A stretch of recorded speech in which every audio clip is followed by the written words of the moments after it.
Today we are going to discuss about Old English major writers of the Old English period. First is Alfric. Some call it A. Alfric or calling it E. First letter E, like Alfric, and his date of birth is 955 to 1020. Yet it is supposed and not the known date of birth, and he belongs to Dark Age. What is Dark Age? Dark Ages is the period after Roman Empire, post-Roman Empire, where there comes the decline of intellectual, cultural, or economic decline is found there, and that is the reason that they called it Dark Ages, because at that time there is not any literature flourished. And Alfric, a monk of the late Old English period who wrote prolifically, and this man who was a monk and belongs to a monastery, and he wrote in abundance, prolifically, often on linguistic matter which concern on languages. Apart from his Catholic homilies, he wrote Catholic homilies and lives of saints. We have a Latin grammar. Also, he wrote Latin grammar with glossary, which was compiled in English, and this was compiled in English. His colloquium are lectures which discuss which is on discussion matters, was intended to improve knowledge of Latin among his pupils, and he wants to improve the knowledge of Latin among his pupils, his students. That's why he wrote this colloquium. Alfric worked as a monk in the Benedictine monastery, and he belongs to, as I earlier said, he belongs to a monastery of Winchester, and later at Eynsham near Oxford, where he became abbot. He became this superior or head of the abbot of the abbey or monastery around 1006. It is all about Alfric.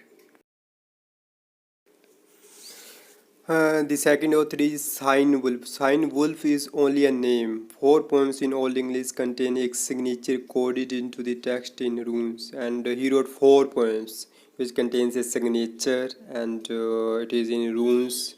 What are runes? So runes are letters or characters belonging to the written language of various ancient Germanic tribes, Germanic people. A signature, they are the fates of apostles Aline, Christou, and Juliana. There can be question that which poem belongs to Cynewulf, and which poem doesn't belong to Cynewulf. Like these 4 poem, I again repeat.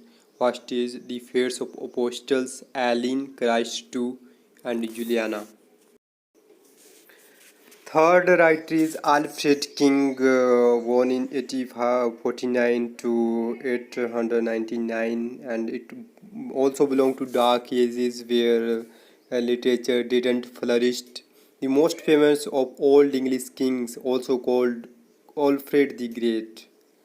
Alfred the Great. He was a West Saxon king and assumed the leadership of his community in 871, and he became leader of his community in 871 and was immediately confronted by difficult military engagement with the Vikings, and in the reign of this king the Vikings invaded the country, and who were pressing south and who were dominating south, or forcing south.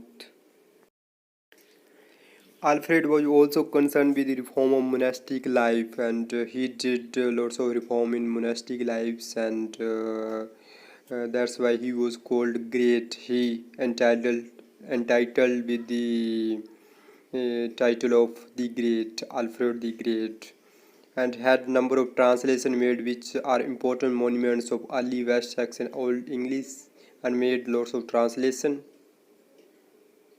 and which are important monuments.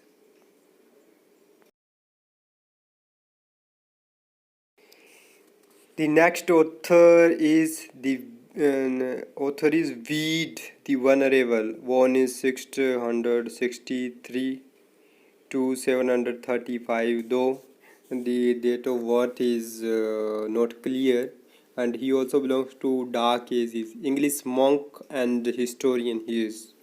Bede was born in Northumbria and became a monk at Jarrow, where he remained for the remainder of his life, and the last days of his life he spent it here.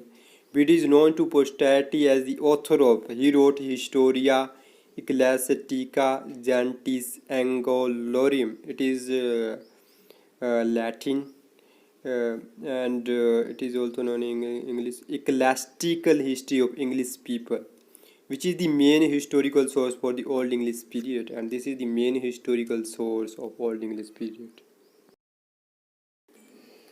He was an accurate and reliable observer and compiler of historical information, and he wrote about history, and from where we know about Anglo-Saxon period or Old English period from his historical sources, because he wrote lots of content about history. And we know when and how the initial Germanic invasion of Britain took place from his this work. The next poet is Cantman, born in 650, though her date is unknown, not it is supposed date, and died in 680. Also belonged to Dark Ages, regarded as the earliest of the Old English Christian poet, and he was the first Christian poet, I think. The only information about Cantman is what is noted in the Ecclesiastical History of English People. Remembered about Ecclesiastical History of English People, which was written by Venerable Bede, as we have talked about that just a moment later. According to Bede, Cantman was an uneducated cowherd, and according to Bede, Cantman was an uneducated cowherd grazing and feeding cows, who had a vision in which a voice admonished him to sing the praises of the creation. And once what happened with him, that he had a dream in which a voice, which was the voice of God, said to him to sing the praises of creation, to sing about the praises of God. This was supposedly the impetus for the poem, and this was the, you can say, the impetus, the move, one move for his poem, known as the Cantman's hymn. It is all about creation and the praise of God. Cantman's hymn is all about that. It can be the question that Cantman's hymn is known about what, which we recorded and which is available in several dialects, and that's all about Cantman. Some little points are also there of Cantman, about Cantman. Cantman was recognized for his worth, and on the recommendation of Saint Hilda became a lay brother at the monastery of Whitby, and continued to compose poetry on a biblical theme, none of which has been definitely identified among that which was assumed later to be by Cantman. And on the recommendation on the spot of Saint Hilda, he became lay brother at the monastery of Whitby, and continued to compose on biblical theme because of his religious inclination, and none of which has been definitely identified, though fortunately, not certainly most of the themes are identified, but among that which was assumed later to be by Cantman, but later it was assumed that it was created by Cantman, later to be by the Cantman, and this was all about Cantman, and now we are going to talk about. And here comes the end of the video, and hope you will not forget to subscribe and share my channel, and best of luck. Thank you, and most welcome to come to my channel. Thank you.